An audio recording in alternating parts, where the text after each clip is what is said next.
Di sebuah kafe terlihat Kobrander yang sedang makan malam bersama seorang gadis. Di sana dia mendapatkan sebuah coklat yang bertulisan Giri. Yang artinya dia hanya dianggap sebagai teman saja dalam hari Valentine. Kobrander pun menyobek kalender tanggal 14 Februari dengan kecewa. Berpindah ke sebuah toko. Ternyata wanita pujaan Kobrander tadi adalah seorang kasir di sebuah toko tersebut di mana Ganiran dan Spaidon ingin berbelanja. Kita sebut saja Ipeh. Ganiran dan Spaidon diberi coklat bertulisan Giri yang artinya itu sebagai teman. Spaidon menanyakan coklat untuk Kobrander tapi Ipeh tidak memberikannya. Diperlihatkan Ipeh sudah menyediakan coklat lain yang terlihat berbeda. Scene berpindah ketika Yuzuru sedang melihat foto Watik sambil memakan coklat. Saking kasmarannya saat Valentine, dia tak bergeming sedikit pun ketika dipanggil oleh Kuranosuke dan Kabutaku. Sementara di ruang tamu ibu dan ayahnya Yuzuru juga sedang bermesraan makan coklat. Kabutaku memperlihatkan kalau dia juga banyak dapat coklat persahabatan saja. Sementara Kuwajiro mendapat coklat spesial dari anak kecil episode sebelum-sebelumnya yang kita sebut Lulu. Sementara Sharkler juga dapat coklat persahabatan dari teman-teman kantornya. Ganiran dan Spaidon yang sampai rumah melihat Kobrander tertidur dan berusaha membangunkannya. Tiba-tiba sebuah gugusan bintang melayang dan menempel di bungkus coklat yang Kobrander buang tadi. Gambar peri pada bungkus coklat menjadi hidup dan terbang. Mereka mencoba mengejarnya. Sementara Kuranosuke dan Kabutaku sedang berjalan-jalan. Mereka didatangi oleh Tantorina dan Sayuri yang memberikan coklat tanda persahabatan. Tiba-tiba seorang peri lewat di hadapan mereka yang sedang dikejar oleh Kobrander. Kabutaku dan Kuranosuke bergegas menghubungi Kuwajiro dan Yuzuru. Sang peri menghampiri seorang pria yang berniat bunuh diri dikarenakan cintanya ditolak. Sang peri menyihir coklatnya dan tiba-tiba cewek yang menolak si pria tadi datang dan langsung memeluknya. Begitupun setiap orang yang ditemui oleh si peri. Dia menyihir setiap pasangan yang ia temukan dan pasangan itu menjadi semakin mesra. Kuranosuke mengira kalau kekuatan peri gugusan bintang itu akan membuat pasangan semakin lengket. Kobrander terbayang jika peri itu bisa membantunya untuk mendekatkannya dengan si Ipeh. Kobrander segera pulang dan mengambil coklat yang pemberian Ipeh tadi dari tempat sampah. Dengan cepat ia segera mengejar peri itu sekuat tenaga, bahkan Pak Ujang pun heran dengan semangatnya. Setelah ditanyakan Pak Ujang ternyata ada peri dengan gugusan bintang yang berkeliaran. Kobrander terus berlari bahkan melewati kelompok Kabutaku dan hendak menangkap sang peri. Peri itu sangat lincah, Kobrander dan mereka semua kewalahan mengejarnya. Kabutaku menghubungi Yuzuru sekali lagi sampai ia datang. Di sana terlihat Pak Ujang yang ingin menjebak peri tersebut dengan jala yang sudah ia siapkan. Namun saat jala ditarik yang tertangkap adalah Kabutaku dan kelompoknya. Kobrander memanfaatkan kesempatan itu untuk menangkap peri itu sendirian. Berubah ke wujud super disusul oleh Kabutaku yang juga berubah. Pertarungan pun tak dapat dihindari. Karena niat yang kuat, Kobrander dapat membuat Kabutaku terdesak dan mengejar peri itu kembali. Setelah peri itu terpojok, tiba-tiba peri itu menghilang dan berpindah keluar ruangan di mana Kapten Tombol sedang menulis sesuatu. Kapten Tombol sedang menulis puisi atau kata-kata indah untuk setiap coklat yang akan ia bagikan.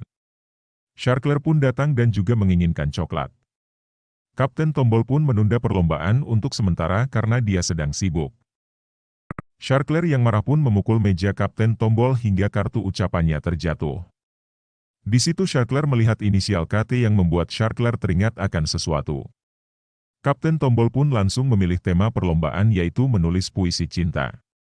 Perlombaan dilakukan di sebuah perpustakaan dan yang bertanding adalah Kobrander, Kabutaku, Ganiran dan Spaidon.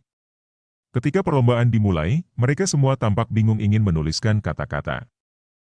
Pak Ujang yang melihat perlombaan ingin membantu Kobrander dengan menuliskan puisi untuknya. Namun kertas itu diambil oleh Ganiran dan dia mendatangi Kapten Tombol untuk membacakan puisinya. Saat membaca, rupanya yang ia bacakan adalah puisi tentang barang antik. Lalu dia pun didiskualifikasi. Selanjutnya adalah Spaidon. Dia mulai membacakan puisinya dengan sepenuh hati. Mereka yang melihat terpana dengan bakat Spaidon menulis puisi fakta tentang manusia yang mencintai uang. Meskipun begitu, puisinya cukup masuk akal hingga Kapten Tombol memberinya nilai 75. Sementara Kobrander dan Kabutaku masih kebingungan untuk tema puisi mereka. Bahkan Kabutaku hanya memikirkan semangka. Tanpa disadari, Ipeh melihat Kobrander secara diam-diam dari jendela. Mereka semua memutuskan untuk membuat puisi dengan karya mereka sendiri. Kabutaku membuat kata-kata romantis di sebuah papan tulis dan mendapatkan nilai 83 dari Kapten Tombol. Awalnya mereka bingung apa yang telah dilakukan Kobrander. Lalu Kuranosuke mencoba melihat dari arah ketinggian. Rupanya itu tulisan puisi cinta untuk si Ipeh. Mereka semua pun kaget sekaligus salut dengan keteguhan hati Kobrander. Sehingga Kobrander pun mendapatkan nilai 97.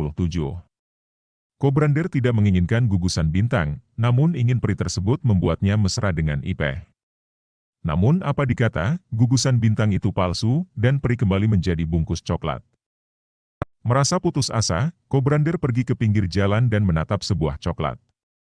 Ipeh melihatnya dari kejauhan. Ganiran dan Spaidon melihat tingkah aneh Kobrander dan mengejarnya. Ternyata dia hanya membuang coklat yang tadi. Kabutaku melihat coklat tersebut. Rupanya di belakang coklat ada tulisan untuk orang spesial. Ipeh menghampiri Kobrander dan ingin mengajak berbicara. Namun Kobrander hanya menghindarinya dengan malu. Kabutaku yang mengambil coklat itu lalu terpental karena tertabrak truk. Kabutaku memberikan coklat itu ke Kobrander yang ada tulisan bahwa Ipeh mau menerima Kobrander jadi pasangannya. Terakhir Ipeh memberikan coklat spesial yang ia pegang di awal cerita tadi untuk Kobrander yang menandakan kalau Kobrander benar-benar orang sangat spesial baginya. Kobrander pun merasa terharu dan berterima kasih kepada Kabutaku. Setelah melihat pengorbanan Kabutaku, mereka berjabat tangan mengindikasikan kalau Kobrander ingin berteman dengan Kabutaku dan tidak ingin lagi bermusuhan. Tak lama datang seorang pengantar paket yang memberikan coklat dengan inisial KT kepada Yuzuru. Sharkler yang melihat hal tersebut mencurigai sesuatu. Jika itu dari Kapten Tombol, seharusnya menggunakan inisial C dan T. Karena seperti info Sayuri di episode 36, huruf K pada Kapten seharusnya menggunakan huruf C, dan anehnya lagi hanya Yuzuru yang mendapatkan coklat. Mereka semua mulai berpikir kalau ini bukan hanya kebetulan biasa.